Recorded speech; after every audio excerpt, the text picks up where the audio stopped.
How to delete TikTok message from both sides at once. Hello everyone, welcome to this channel. I'm Emily and I'm here to help you out today. So without any delay, let's get started.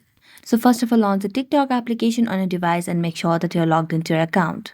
Next, tap on your profile at the bottom right corner of the screen. Later on, all you have to do is tap on the hamburger icon at the top right corner, leading to tap on settings and privacy. Now just scroll down and tap on the option of report a problem.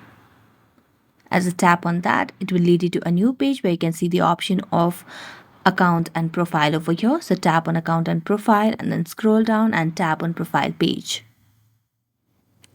Now just scroll down and tap on others.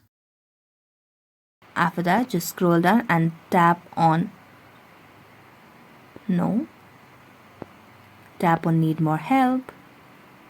And as tap on need more help, it will take you to TikTok help desk, where you can just tap on the message box and send the message to the TikTok help desk or contact support team that you want to erase or you want to delete the TikTok message from both sides for the particular profile. You have to mention the profile over here in the message box, and you'll be able to see that the TikTok help desk will connect you with you within the 24 hours.